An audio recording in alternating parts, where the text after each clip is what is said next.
ظلم هغه لویه ګناه ده او هغه لوی جرم دی چې په هغې باندې الله رب العزت په دنیا کې او په آخرت کې سزاګانې او عذابونه د ظالم له ورکوي او د هغې تذکره قرآن او حدیث کې شتي.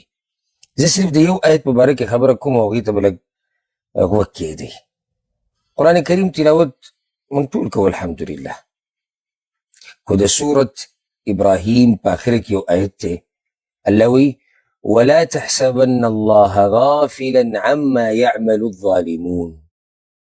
او ته دا ګمان مه کوه چې ګینې الله غافله دی د دې ظالمانو د دې ظلم نه او د دوی د دې عمل نه.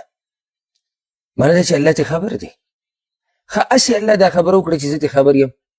نه، چې الله ته خبر دی معنی د دې تپوس به کېږي، د ظالم نه به تپوس کېږي، د مظلوم دپاره به بدل اخیستی کېږي.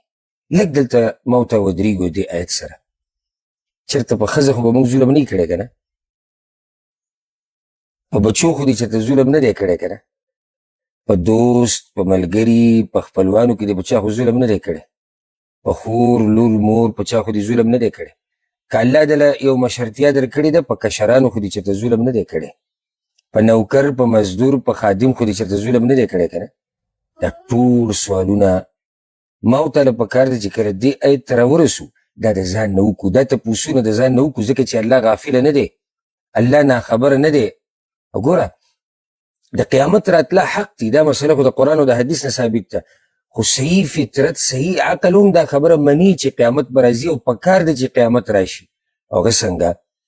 ګوره موږ پخپله لیدلي دي، تاسو هم لیدلي دي، ما هم لیدلي چې ډېر ظالمان دي دنیا کې وو، ظلم یې کړی ده او دنیا نه تللي، دغه شان تللي دي.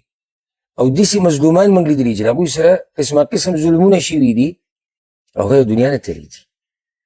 اوس فطرت عقل صحیح عقل، زه د قرآن او حدیث خبره نه کوم، هغې نه خو آخرت ثابت دی، خو صحیح عقل هم دا خبره غواړي او مني چې یو ورځ دې وي چې په هغې باندې خو بیا د دې ظالم نه تپوس وشي که د دې مظلوم پکې مرسته وشي، ده ته انصاف میلاو شي، نو د هغې دپاره د قیامت ورځ ده.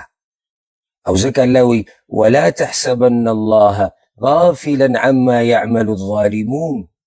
الله ناخبره نه دی، الله ښه خبر دی د دې ظالمانو د دې کارونو نه، د دوی د ظلم نه. نو دا کوم چې ژوندي وو او ظلم وکړو او د دنیا نه لاړو او هېڅ هغوی ته سزا میلاو نه شوه، نو دغه خو د دې آیت مطلب دی که نه، چې الله ترې ناخبره نه دی، نو د دوی د دې تپوس به کله کېږي؟ آخرت را روان دی، هلته به الله د هر څه تپوس کوي. نو مقصد د خبرې هغه دا دی چې سوچ وکړه تا خو چېرته په چا ظلم نه دی کړی که نه. الله رب العزت دې موږ د ظلم کولو نه وساتي، که هغه په ځان باندې او که هغه په نورو باندې، او الله رب العزت دې موږ د قیامت د سختو نه وساتي.